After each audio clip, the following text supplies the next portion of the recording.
Hello. So, you've seen all these videos on YouTube of people flying their racing quads around in FPV, and you really want to get into the hobby. Well, hopefully these next few videos that I'm going to be posting in a few months are going to get you into the hobby. We all have to start somewhere, so I'm basically putting the knowledge that I've got out there so that you can get into this fantastic hobby. So let's get on with it.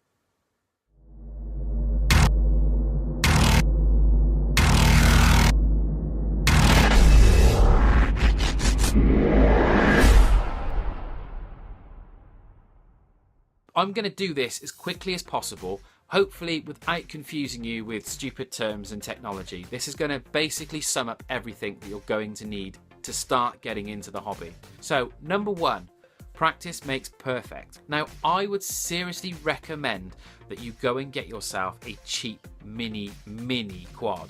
Now, these things can be bought from eBay, Banggood, and they start at about £11–12 and go up to about 30–40. You can spend more if you want, but I wouldn't recommend you spend any more than that. The first one that I ever bought was one of these, which is a Hubsan X4. They're about £25 and they take one hell of a beating. The characteristics with flight are, it's a quad. They're all the same pretty much. Now, I've smashed this thing into all sorts. No matter what I did to it, it kept flying. You wouldn't believe how bad I was at flying this at first. Invest in one of these. If you want to get into the hobby, practice makes perfect. And like I said, these things, you can fly them into brick walls and the only thing that you're going to break is a prop. So invest and then practice with it. If you want to go smaller, you can, and I'm not joking, you can go really small. This is a Chearston CX10 and this one is about £11 on Banggood. And again, these things take one hell of a battering, and again, the only thing you're going to break is a prop. So once you've got all of that sorted and you've started practicing and you are fairly confident that you can get it into a hover, you can keep it there and you can do some basic maneuvers, that is the time for you to invest and start building your racing quad. This is mine. This is the one that I use to make all the videos on my channel, and this is the one that I'm going to be using to make the instructional videos. I did a lot of research and investigating so that I could actually get myself a very well flying quad for not much money. In total, this quad probably cost me around £220 to build. So it can be done on a budget. I say budget, it's still a lot of money, but you can go and spend £150 on just the frame. This frame was £17. Already you can see that if you cut corners you can get good results. So let's run through the parts. First of all, the most important part is the frame, which is everything that you can see here: the arms, the bottom plate and the top plate. Not the side cover, I built that myself. More about that in a future video. But that basically is your main frame. The next parts that you're going to want are the ESCs, which are hidden underneath these bits of shrink wrap here. That's to protect them, and mounted on the arms. Now, you can mount them inside, but I would seriously recommend against that because they do get quite hot, and the prop wash, the air coming off the props, does actually keep them nice and cool when they're on the arms. Now, the ESCs basically tell the motors how fast and how slow to run, and they are connected to your flight control board. Now, the flight control board is inside the case here, and there are a few different types of flight control boards. The one that's in this is the Naze 32, and in my opinion, and in a lot of people's opinions, the Naze 32 is perhaps the best flight control board. Now, to sum it up, the flight control board is the brain, basically the computer inside your quad. The signals come from your transmitter, go into the receiver, and then the receiver then sends the information to the flight control board, and the flight control board then tells the ESCs, and everything basically keeps itself nice and stable. The next thing is the motors. They're really small, and you want the quicker the better, to be honest. These on here are 2300 kV. Now, the 2300s on here are plenty fast enough. The next thing that you want to invest in is one of these, which is a radio transmitter and receiver. Now, this perhaps isn't the best transmitter in the world, but it was only £65, and that was for the actual transmitter and the receiver that's inside the quad. So the other thing that you're going to need to get yourself are some of these props. You will get through these props like hot dinners.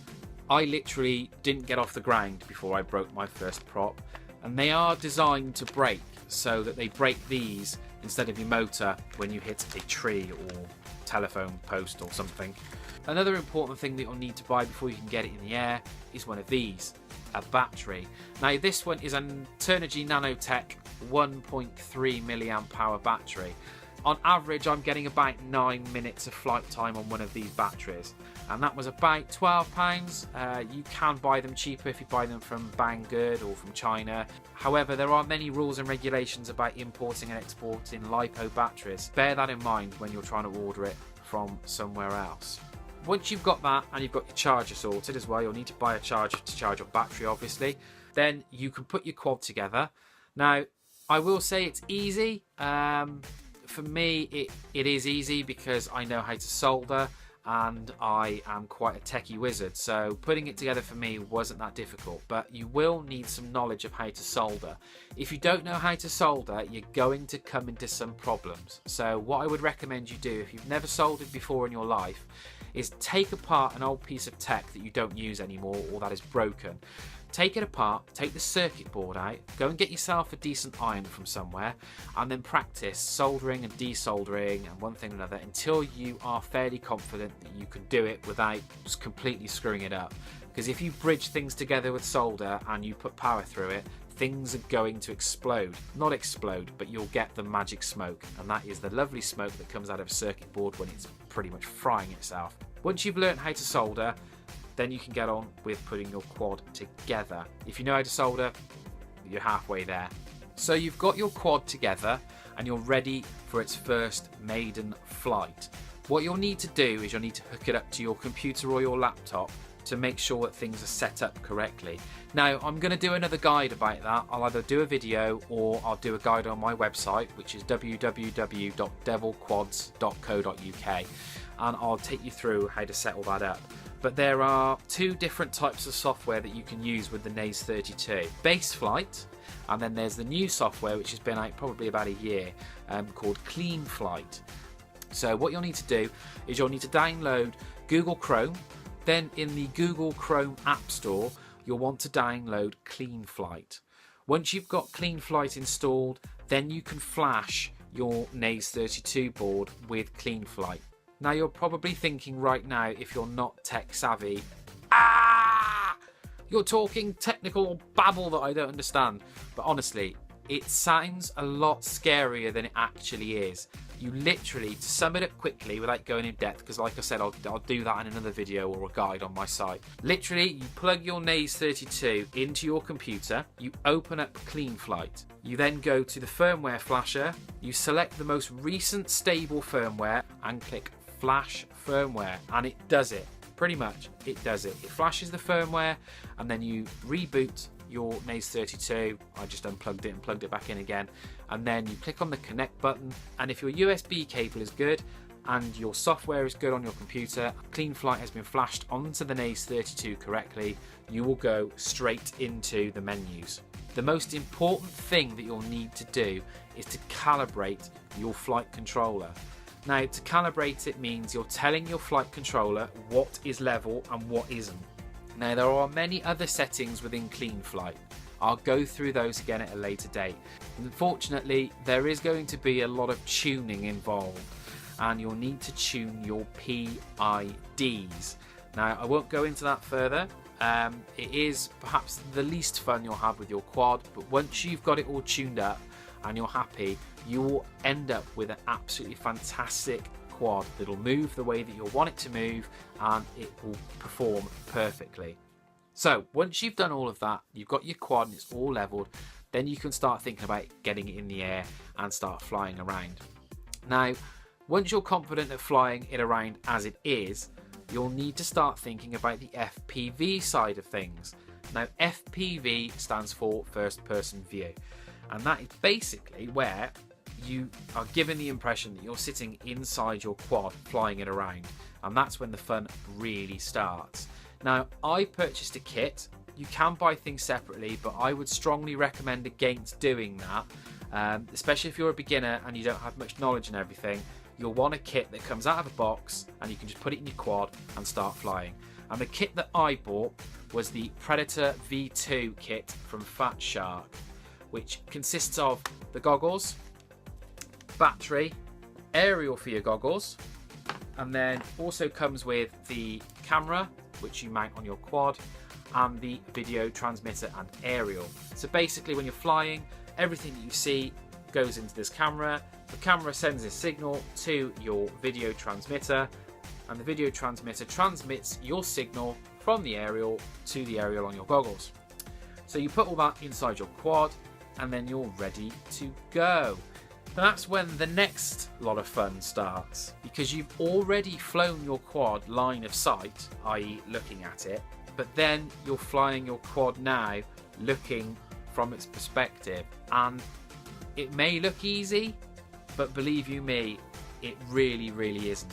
You have lots of issues at first when you're trying to fly your quads. If you look at my videos that I've posted on here, my learning to fly FPV videos, you'll see how I started. Now, I could fly a quad line of sight fairly confidently, but as soon as you put the goggles on, you start getting issues with how far away things are. For example, how far away you are from the ground, how far away you are from that tree.